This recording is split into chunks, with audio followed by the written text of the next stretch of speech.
نحمده ونصلي على رسوله الكريم أما بعد فقد قال الله تعالى في القرآن المجيد والفرقان الحميد أعوذ بالله من الشيطان الرجيم بسم الله الرحمن الرحيم شهر رمضان الذي أنزل فيه القرآن هدى للناس وبينات من الهدى والفرقان فمن شهد منكم الشهر فليصم صدق الله العظيم۔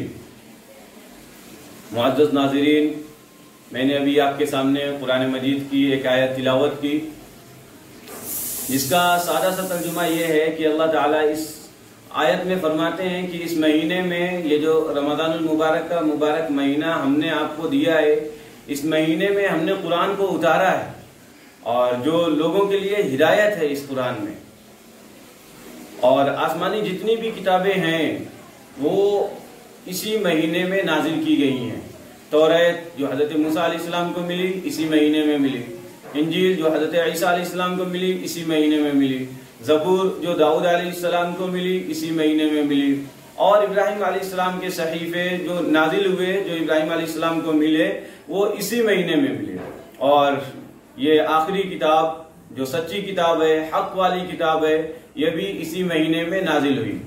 اس کی سچائی اور اس کی حقیقت کے لیے خود اللہ تعالیٰ فرماتے ہیں الف لام میم ذالک الکتاب لا ریب فیہ، یہ ایسی کتاب ہے کہ اس میں ذرہ برابر بھی شک کی کوئی گنجائش نہیں ہے۔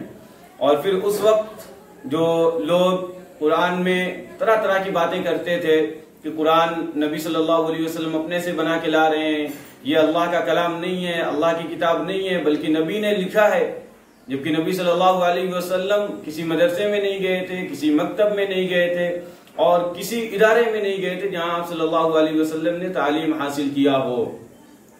تو اللہ تعالیٰ ان کافروں کو جواب دیتے ہیں اور ان سے چیلنج کرتے ہیں، اور یہ چیلنج قیامت تک باقی رہنے والا ہے۔ اللہ تعالیٰ قرآن میں فرماتے ہیں فَأْتُوا بِسُورَةٍ مِّن مِّثْلِهِ وَادْعُوا شُهَدَاءَكُم مِّن دُونِ اللَّهِ إِن كُنتُمْ صَادِقِينَ۔ اگر تم کہتے ہو کہ یہ اللہ کی کتاب نہیں ہے، اللہ کا کلام نہیں ہے، اسے محمد بنا رہے ہیں، تو جاؤ اس جیسی ایک صورت لے کے آؤ، جاؤ اس کی جیسی ایک آیت لے کے آؤ، اور اپنے جتنے جھوٹے خدا ہیں تمہارے، ان سارے خداؤں کو ملا لو، ان سارے خداؤں سے مدد لے لو، پھر اس کی جیسی ایک آیت لے کے آ جانا، اس کی جیسی ایک صورت لے کے آ جانا۔ پھر اللہ تعالیٰ کہتے ہیں فَإِن لَّمْ تَفْعَلُوا وَلَن تَفْعَلُوا، تم نے یہ نہ کبھی کیا ہے اور نہ کبھی کر سکو گے، یعنی جو یہ چیلنج ہے، جو اللہ تعالیٰ کی طرف سے بات ہے، اس کو کبھی یہ لوگ پورا نہیں کر سکتے۔ یہ قرآن جو ہے، یہ اس کے معنی ہے خوب زیادہ پڑھا جانے والا قرآن، مطلب خوب زیادہ پڑھی جانے والی کتاب۔ آج اس مہینے میں ہمیں چاہیے تھا کہ ہم زیادہ سے زیادہ قرآن کو پڑھیں، قرآن کی تلاوت کریں، اور قرآن کے مفاہیم کو سمجھیں، قرآن کے مطلب کو سمجھیں، اللہ کے میسج کو سمجھیں، ایشور کے سندیش کو سمجھیں کہ اللہ ہم سے کیا کہنا چاہ رہا ہے، اللہ کا کیا میسج ہے۔ آج ہم طرح طرح کی باتوں میں الجھے ہوئے ہیں، اور ہم میں سے کچھ لوگ قرآن پڑھتے ہیں صرف ختم کرنے کے چکر میں پڑھتے ہیں کہ میری سب سے زیادہ قرآن ہو جائے، میری سب سے زیادہ قرآن ہو جائیں۔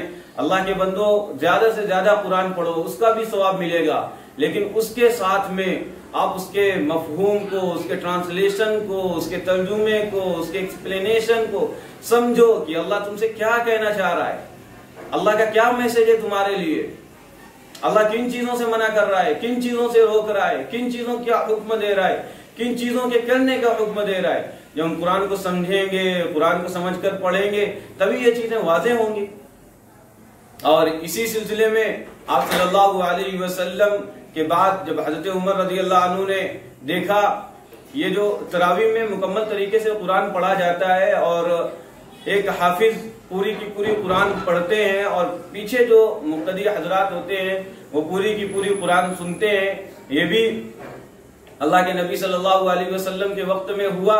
آپ صلی اللہ علیہ وسلم نے 2 یا 3 راتیں پڑھائیں جماعت کے ساتھ میں، اور لیکن وقت متعین نہیں تھا کہ فوراً عشاء کی نماز کے بعد آپ صلی اللہ علیہ وسلم نے پڑھانا شروع کر دیا۔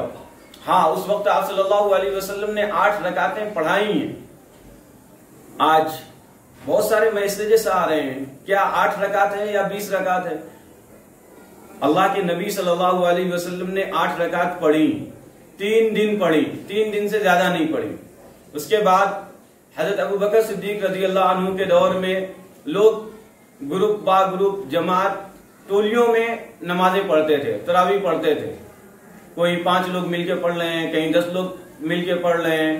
حضرت عمر رضی اللہ عنہ کے زمانے میں بھی لوگ ایسے ہی کر رہے تھے، کوئی 5 لوگ پڑھ رہے ہیں، کوئی 10 لوگ پڑھ رہے ہیں. حضرت عمر رضی اللہ عنہ مسجد میں داخل ہوئے، دیکھا کہ بہت ساری جماعتیں بنی ہوئی ہیں، ایک جماعت ادھر بنی ہے، ایک جماعت ادھر بنی ہے، وہاں پہ 7 لوگ ہیں، وہاں پہ 10 لوگ ہیں. تو حضرت عمر رضی اللہ عنہ نے کہا کہ کتنا بہتر ہو کہ ایک حافظ ان کی امامت کریں اور سارے کے سارے لوگ ایک امام کے پیچھے کھڑے ہوں. تو حضرت عمر رضی اللہ عنہ نے ابی بن کعب رضی اللہ عنہ کو امام بنایا اور ان کو کہا کہ آپ 20 رکعت نماز پڑھائیں، اور یہ نماز جو ہوگی وہ عشاء کے نماز کے بعد فوراً متصلاً ہوگی. اسی کو تراویح کہا جاتا ہے. اور حضرت عمر رضی اللہ عنہ کے وقت میں بہت بڑے بڑے صحابہ تھے، خود خلفائے راشدین موجود تھے، حضرت علی، حضرت عثمان، اور اتنے بڑے بڑے صحابہ، جلیل القدر صحابہ اس وقت موجود تھے. کسی نے بھی نکیر نہیں کیا، حضرت عمر رضی اللہ عنہ کے خلاف کسی نے بھی بات نہیں کی، اور مکمل 20 رکعت نماز پڑھی گئی. اس کے بعد 3 رکعت وتر جماعت کے ساتھ پڑھی گئی، اور وہ سلسلہ پھر چلتا رہا. اور حضرت علی رضی اللہ عنہ کے وقت میں، عثمان رضی اللہ عنہ کے وقت میں، اور یہاں تک کہ آج تک حرمین میں 20 رکعت تراویح پڑھنے کا معمول ہے. اگر کوئی 8 رکعت پڑھ رہا ہے تو ہم ان کو غلط نہیں کہہ رہے ہیں، ہم ان کو گالیاں نہیں دے رہے ہیں، لیکن ہم ان سے بھی کہہ رہے ہیں کہ اگر کوئی 20 رکعت پڑھ رہا ہے تو آپ انہیں گالی مت دیں، انہیں اعتراض کے شکار میں مت لے کے آ جائیں، ان کو شکنجہ مت بنائیں اپنی تنقید کا، اپنے اعتراضوں کا. یہ مہینہ ہے کہ دلوں کو صاف کیا جائے، دلوں میں محبتیں پیدا کی جائیں، اور بغض کو، عداوت کو، دشمنیوں کو دور کیا جائے. آج جو نااہل ہیں، جن کے پاس علم نہیں ہے، وہ آج اس مہینے میں اعتراض کر رہے ہیں، طرح طرح کی باتیں کر رہے ہیں. اللہ کا خوف کھاؤ، اللہ کا ڈر لاؤ اپنے اندر. یہ جو سلفی حضرات ہیں، ان سلفی حضرات میں سے میرے کتنے سارے اساتذہ ہیں جن سے میں نے تعلیم حاصل کی. آج تک انہوں نے کسی بھی مسئلے میں، ایسی فروعی مسئلے میں نہ کبھی تنقید کا نشانہ بنایا، نہ کبھی اعتراض کا نشانہ بنایا. آج بھی ہمارے ساتھ میں الحمدللہ پڑھے لکھے لوگ ہیں جو سلفی ہیں، اور انہوں نے آج تک اس سلسلے میں بات نہیں کی. اور جن کے پاس علم نہیں ہے، نااہل ہیں اور علم سے ناآشنا ہیں، وہ ان چیزوں میں پڑے ہوئے ہیں کہ 8 رکعت ہے کہ 20 رکعت ہے. ہم اللہ کے نبی صلی اللہ علیہ وسلم کے بعد کے جو صحابہ تھے ان کو اپنا راستہ اور ان کو اپنا آئیڈیل بنا سکتے ہیں، کیونکہ اللہ کے نبی نے فرمایا علیکم بسنتی وسنت الخلفاء الراشدین المہدیین، کہ میری سنتوں پر جم جاؤ، اور میرے جو خلفاء راشدین ہیں اور جو ہدایت یافتہ ہیں ان کی سنتوں کو پکڑو. تو حضرت عمر رضی اللہ عنہ کے بارے میں نبی نے فرمایا لو کان بعدی نبی فہو عمر، اگر میرے بعد کوئی نبی ہوتے تو وہ عمر ہوتے. آج یہ جو سلفی حضرات ہیں جو تنقید کا نشانہ بناتے ہیں، انہوں نے عشاء کے نماز کے بعد فوراً تراویح پڑھتے ہیں. وقت وہی ہے، طریقہ بھی وہی ہے کہ ایک امام نماز پڑھاتا ہے. اور حضرت عمر رضی اللہ عنہ نے مکمل 29 دن کے لیے امام کو متعین کیا کہ آپ کو نماز پڑھانا ہے. یہ لوگ کیفیت لیتے ہیں، طریقہ لیتے ہیں، وقت لیتے ہیں، صرف تعدادی میں کہتے ہیں کہ یہ بدعت ہے. یہ حضرت عمر کی بدعت ہے.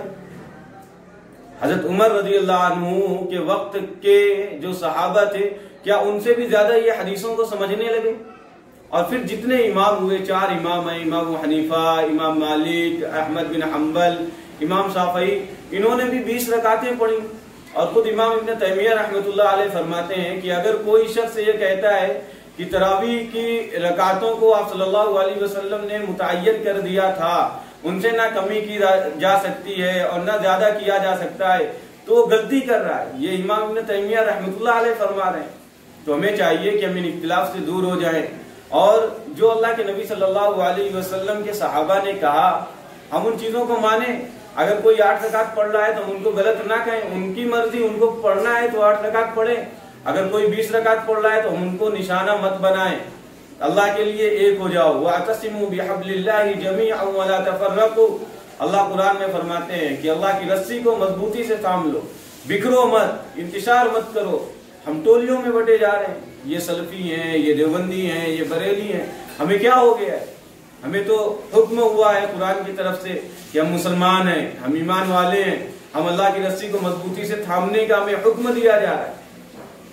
اللہ تعالیٰ اس مبارک مہینے میں ہمارے دلوں سے رنجشوں کو دور کر دے، دشمنیوں کو دور کر دے، اور ہمارے دل کو آپس میں جوڑنے والا بنا دے۔ اللہم آمین یا رب العالمین۔